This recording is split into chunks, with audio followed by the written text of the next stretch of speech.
मेरे नोटिस दोस्त, फिर से आप सभी को तहे दिल से अभिवादन करता हूँ। मेरे पिछले video the pale blue dot को आप सभी ने इतना प्यार दिया, इतना सराहा कि अब मैं क्या बोलूँ। लगा कि जीवन में पहली बार कोई अच्छा काम किया हूँ। मैं वादा करता हूँ दोस्तों कि आपके प्यार और भरोसे को कभी नहीं तोड़ूंगा और अपने हर वीडियो का एक न्यूनतम स्तर, एक मिनिमम स्टैंडर्ड हमेशा बनाए रखूंगा। तो दोस्तों, आप सभी से क्या कहूँ, डिजिटल दुनिया के आप बादशाह हो। आप चाहो तो राजा को रंक और रंक को राजा बना सकते हो। मैं ठहरा उत्तर पूर्व भारत का पहाड़ी, आपके प्यार का भूखा। वो तो भला हो इस यूट्यूब का जो आपसे मुखातिब हूँ। लाइक, कमेंट्स, शेयर तथा सब्सक्राइब्स जरूर कर देना दोस्तों। अपनी इस दोस्त और भाई का हाथ थाम लेना। तो चलिए दोस्तों, शुरू करते हैं आज का वीडियो। आज का विषय है भारतीय शिक्षा व्यवस्था। शिक्षा काफी उबाऊ और नीरस विषय लगता है, तो यही पर तो दुनिया मार खा जाती है। इसमें विराट कोहली की 7 स्टार लाइफ स्टाइल वाला मसाला तो नहीं है, पर मेरे और आपके और देश के करोड़ों नागरिकों की जानकारी के लिए बहुत कुछ है। हाँ, एक बात की मैं आपको गारंटी देता हूं कि आपको बिल्कुल भी बोर नहीं करूंगा। आपका कीमती समय बिल्कुल भी जाया नहीं करूंगा। असल में आज मैं यहाँ कुछ कहने नहीं, बल्कि अपने दिल की भड़ास निकालने आया हूँ। कुछ जानकार लोगों का मानना है कि आजकल ज्यादातर लोग उदासीन, बेरुखे और हतोत्साही हो गए हैं। उनको लगता है कि दुनिया में कुछ बदलने वाला नहीं है। अगर आज़ादी की लड़ाई में हमारे नेता भी ऐसा सोचते तो पता नहीं अंजाम क्या होता। तो कहने का तात्पर्य है कि विचारों का मंथन करते रहने से नए रास्ते खुलते हैं, समाज को शक्ति मिलती है तथा सबसे बड़ी बात, लोकतंत्र मजबूत होता है। तो शिक्षा की बात आती है तो सबसे पहले संविधान से हमें क्या क्या अधिकार मिले हैं उसको देखते हैं। बहुत जरूरी है दोस्तों, ध्यान से सुनना। तो आर्टिकल 21A, तो पहले शिक्षा केवल राज्य के नीति निदेशक सिद्धांत यानी directive principles of state policy के तहत आती थी। ये केवल देश हित के कुछ सिद्धांत थे, कोई संवैधानिक अनिवार्यता नहीं थी। तो संविधान का 86 संशोधन के द्वारा आर्टिकल 21A को शिक्षा का मौलिक अधिकार यानी कि फंडामेंटल राइट बना दिया। तो right to free and compulsory education act 2009, तो शिक्षा के मौलिक अधिकार को देश भर में लागू करने के लिए एक कानून की जरूरत थी। तो इसलिए सरकार ने निःशुल्क और अनिवार्य शिक्षा का अधिकार कानून 2009 बनाया। तो संक्षेप में लोग इसे केवल शिक्षा का अधिकार या RTE कहते हैं, लेकिन मेरे ख्याल से ये गलत है। क्यों, ये मैं आपको बताता हूँ। निःशुल्क और अनिवार्य, ये दो शब्द ही तो इस कानून को विशेष बनाती है। निःशुल्क का अर्थ हुआ अभिभावक को अपने बच्चे के शिक्षा के लिए 1 पैसा खर्च करना नहीं पड़ेगा। अनिवार्य शब्द सरकार को बाध्य कराती है कि इस कानून के तहत शिक्षा का सारा खर्चा वो उठाए। इन्हीं दो भारी भरकम शब्दों के बूते पर खड़ा है ये कानून। तो चलिए अति संक्षेप में जानते हैं ये कानून क्या कहता है। शिक्षा को मौलिक अधिकार बनाता है। नंबर 2, हर अभिभावक का ये मौलिक कर्तव्य होगा कि 6 से लेकर 14 साल की उम्र के बच्चों को पढ़ाना। यह अनुच्छेद 51A तहत आएगा।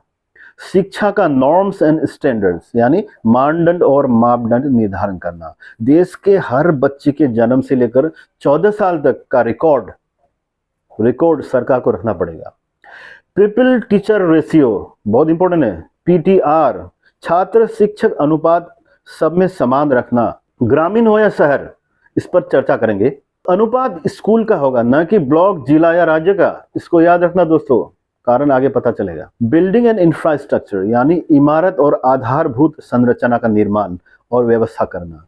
याद रखने वाली बात, children with special needs CWSN, विशेष आवश्यकता वाले बच्चों के लिए विशेष व्यवस्था करना ताकि ये बिना बाधा पढ़ लिख सके। स्कूल वर्किंग डेज, स्कूल कार्य दिवस तय करना। टीचर्स वर्किंग आवर्स, शिक्षकों के लिए काम के घंटे निर्धारण करना। शिक्षकों को गैर शैक्षणिक कार्यों नॉन एजुकेशनल ड्यूटीज में नहीं नियोजित करेंगे, सिवाय जनगणना, चुनाव और आपदा राहत कार्यों को छोड़कर। याद रखने वाली बात, केवल प्रोफेशनली ट्रेंड यानी पेशेवर प्रशिक्षित शिक्षकों की नियुक्ति, बहुत इंपॉर्टेंट। एडमिशन के लिए कोई परीक्षा नहीं, नो एंट्रेंस एग्जामिनेशन। एंट्रेंस के लिए किसी डॉक्यूमेंट की जरूरत नहीं। अगर जन्म प्रमाण पत्र है तो उम्र जानने के लिए जमा कर सकते हैं, नहीं है तो अभिभावक के मौखिक बयान पर बयान को माना जाएगा। कोई फीस नहीं ली जाएगी, कोई बच्चा फेल नहीं होगा, तो छात्र को शारीरिक सजा नहीं दे सकेंगे, याद रखिएगा। प्राइवेट ट्यूशन वर्जित है। गैर मान्यता प्राप्त स्कूल बंद, अनरिकॉग्नाइज्ड स्कूल क्लोज टोटली। तो इस कानून की धारा 31 द्वारा राष्ट्रीय तथा राज्य स्तर पर शिशु अधिकार सुरक्षा आयोग बनाया जाएगा। कोई बच्चा आरटीई कानून में उल्लेखित अनिवार्य व्यवस्थाओं से वंचित होता है तो अभिभावक आयोग में शिकायत कर सकेगा आदि। तो ये तो थे शिक्षा का अधिकार कानून के कुछ महत्वपूर्ण तथ्य। इस कानून की बहुत सी अच्छी बातें हैं, पर ऐसी भी बातें हैं जिन्हें जानकार सख्ती से आलोचना करते हैं। मसलन कानून में दिए गए पब्लिक प्राइवेट पार्टनरशिप पीपीपी यानी सार्वजनिक निजी साझेदारी, जिनके तहत 25% सरकारी स्कूलों को चलाने का जिम्मा निजी क्षेत्र को दिया जाता है, को जानकार कानून के ही मूल सिद्धांतों का उल्लंघन बताते हैं। शिक्षा कॉन्करेंट लिस्ट यानी समवर्ती सूची का विषय है। इस कानून के तहत शिक्षा में होने वाले खर्च का 70% केंद्र सरकार को तथा 30% राज्य को उठाना होगा। तो उत्तर पूर्व राज्यों में यह अनुपात 90-10 का होगा। तो ये तो ही संविधान, कानून और हम नागरिकों के अधिकारों की बात। अब आते हैं शिक्षा की दूसरी सबसे महत्वपूर्ण बात पर, वो है नेशनल एजुकेशन पॉलिसी, माफ कीजिएगा। तो राष्ट्रीय शिक्षा नीति 2020 अति संक्षेप में इसकी मूल बातें हैं।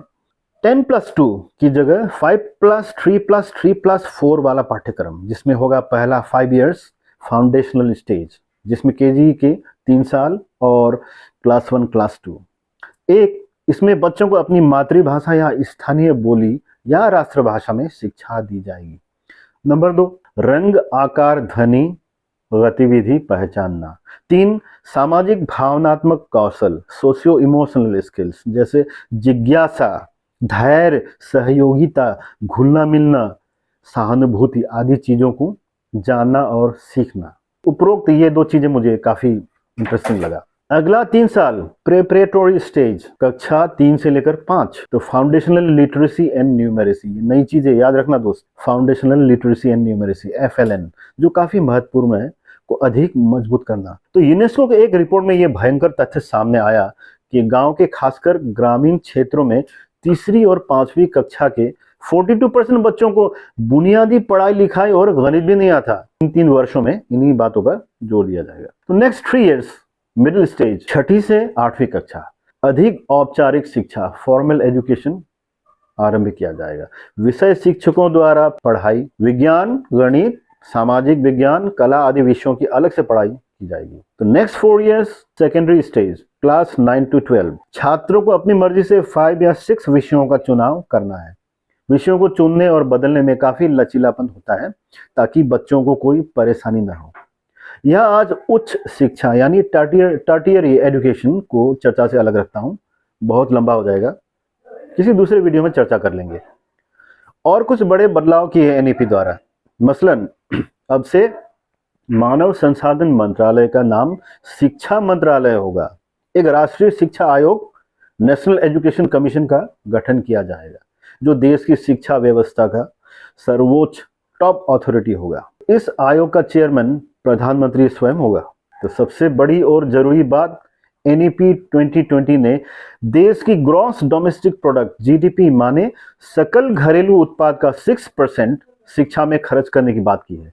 यानी कि साल में सरकार को 100 रुपये में से 6 रुपये शिक्षा में खर्च करना चाहिए। तो ये तो ही कानून और सरकारी नीति की बातें। अब आता हूं असली बात पर, जो जमीनी सच्चाई से जुड़ी है, और जानते हैं कि कानून, सरकारी नीति और उनके कार्यान्वयन में कितना अंतर है। 2018 के एक सर्वेक्षण के अनुसार देश के 32% स्कूलों की इमारतों की हालत शिक्षा का अधिकार कानून के अनुसार स्कूल चलाने के योग्य नहीं है। ऐसा स्कूल कभी देखा है? सच में ऐसे स्कूल हैं? ये तस्वीरें कैग रिपोर्ट से ली गई है। इधर कानून कहता है कि हर एक शिक्षक के लिए एक क्लासरूम होना चाहिए। 48% स्कूलों में बिजली नहीं है, सोचने वाली बात है। गर्मी में इसलिए पेड़ों के नीचे क्लास लगाना पड़ता है।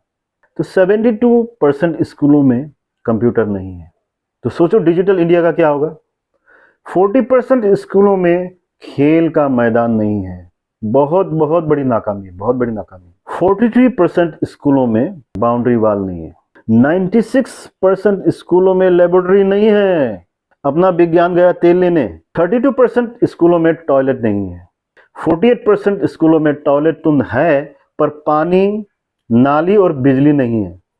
2021 में यूनेस्को के एक सर्वेक्षण में पाया गया कि भारत में 11.16 लाख शिक्षकों की नौकरी खाली है। तो जो है उनमें भी आधे से ज्यादा शिक्षकों के पदों में गेस्ट या एडोक्ट शिक्षक हैं। मानव संसाधन मंत्रालय के तथ्यों के अनुसार 92,275 प्राथमिक विद्यालय केवल एक शिक्षक द्वारा चल रहा है, वन टीचर ओनली। तो कानून ने सख्ती से कहा है कि छात्र शिक्षक अनुपात, स्टूडेंट एंड टीचर जो रेशियो होता है, तो अनुपात होगा स्कूल के मुताबिक होगा, न कि ब्लॉक, जिला या राज्य का होगा। लेकिन सारी राज्य और सरकारें और एप्रोप्रिएट अथॉरिटीज राज्य स्तर का अनुपात दिखा रहे हैं। National institute of education planning and administration Nipah के अनुसार भारत में शिक्षक खास करके सरकारी स्कूलों के अपने समय का सिर्फ 19% पढ़ाई में खर्च करता है। सोच के देखिए, ये उन पर इल्जाम नहीं है बल्कि उनकी मजबूरी दर्शाती है, क्योंकि बाकी के 81% समय उनको गैर शैक्षणिक नॉन एजुकेशनल ड्यूटीज में लगा दिया जाता है। कैग की रिपोर्ट के अनुसार असम में 1557 प्राथमिक शिक्षकों को नेशनल रजिस्टर ऑफ सिटीजन के लिए फील्ड वेरिफिकेशन ड्यूटी में लगा दिया गया। मिजोरम में प्राथमिक शिक्षकों को coordinator, project assistant, data entry operator duty में लगा दिया गया। आंध्र प्रदेश ने तो सारा रिकॉर्ड ही तोड़ दिया। 37 शिक्षकों को जन प्रतिनिधियों का पीए बना दिया। कमाल है भाई, it happens all in India. विश्व बैंक की रिपोर्ट कहती है कि भारतीय स्कूलों में शिक्षकों की अनुपस्थिति, एब्सेंटीज्म, एक बहुत बड़ी समस्या है। हमेशा 4 में से 1 शिक्षक अनुपस्थित रहता है। तो सरकारी स्कूलों में शिक्षकों का मानदंड बिल्कुल ही उत्साहवर्धक नहीं है। शिक्षा का अधिकार कानून के अनुसार शिक्षकों की नियुक्ति और प्रशिक्षण national council of teacher education NCTE द्वारा निर्धारित किए गए नियमों के अनुसार राज्य सरकारें करती हैं। लेकिन आश्चर्य की बात है कि सरकार के पास शिक्षकों को प्रशिक्षण देने के लिए जो व्यवस्था है वो जरूरत का सिर्फ 5% पूरा करता है। 95% प्रशिक्षण व्यवस्था व्यक्तिगत संस्थानों के पास है, जो कि एक पहले तो बहुत महंगा है और मनमानी फीस लेता है, और दूसरा इसकी क्वालिटी की कोई गारंटी नहीं होता है और भरोसेमंद तो बिल्कुल ही नहीं है। शिक्षा का अधिकार ने जिन मूलभूत तथा अनिवार्य चीजों की बात की है उनका वास्तविक कार्यान्वयन के लिए काफी धन की जरूरत होगी। तो इसलिए राष्ट्रीय शिक्षा नीति 2020 ने शिक्षा के लिए बजट में जीडीपी यानी सकल घरेलू उत्पाद का 6% आवंटन करने के लिए कहती है। आइए देखते हैं पिछले 3 सालों में केंद्र सरकार ने वार्षिक बजट में जीडीपी का कितना प्रतिशत धन आवंटित किए थे। 2019-2020 जीडीपी के 2.8%, 2020-2021 जीडीपी के 3.1%, 21-22 जीडीपी के 3.1%, अभी 22-23 में 1,04,278 करोड़ आवंटन किया गया, जो कि जीडीपी का सिर्फ 3.1% है। यानी कि शिक्षा का अधिकार तथा नेशनल एजुकेशन पॉलिसी को लागू करने के लिए जितने धन की जरूरत है सरकार उसका केवल आधा खर्च कर रही है। क्या भारत में शिक्षा को कभी जीडीपी का 6% आवंटित पैसा मिलेगा? क्या सारे विषय एक तरफ और शिक्षा का उत्थान एक तरफ नहीं हो सकता? क्या शिक्षा कभी हमारे देश की मुख्य प्राथमिकता बन जाएगी? मुझे तो नहीं लगता, क्योंकि शिक्षा को लेकर जनता भी कोई खास चिंतित नजर नहीं आती। तो सरकारी स्कूलों में पिछले 10 सालों में एनरोलमेंट में गिरावट को देखकर ये तो स्पष्ट है कि जनता ने इन पर भरोसा करना लगभग छोड़ दिया है। तो हाल ही में एक हाईकोर्ट के जज ने एक केस के सिलसिले में शिक्षा विभाग को डांटते हुए कहा कि कोर्ट को उन मिनिस्टर, सांसद और विधायक का नाम बताया जाए तो जिनके बच्चे सरकारी स्कूलों में पढ़ते हो। काफी डंक मारने वाली टिप्पणी थी। ऐसा भी पूछ सकते हैं कितने सरकारी स्कूलों के शिक्षकों के बच्चे सरकारी स्कूलों में पढ़ते हैं? अगर नहीं पढ़ाते तो क्यों? इस क्यों का जवाब ढूंढना बिल्कुल भी कठिन नहीं है। तो दोस्तों, भारत का केवल 13% सरकारी स्कूलों में राइट टू एजुकेशन यानी कि शिक्षा के अधिकार को लागू करने की क्षमता है, व्यवस्था है। और तो और कैग की रिपोर्ट स्पष्ट कहती है कि राज्यों के शिक्षा विभागों के द्वारा दिए गए ज्यादातर तथ्य, डेटा भरोसे के काबिल बिल्कुल भी नहीं है। बहुत डाटा फजिंग किया जाता है। अंत में मैं तो अपने देश के नेताओं से यही पूछना चाहता हूँ, क्या ये कभी एस्ट्रोनॉट बन पाएगी? इसका कोई अधिकार नहीं है। आप जवाब ढूंढते रहिए। अगर ये विषय आपको सोचने में बाध्य करता हो तो कमेंट बॉक्स में जरूर कमेंट कर देना। तब तक के लिए द नॉर्थ ईस्ट दोस्त को आज्ञा दीजिए। Good bye.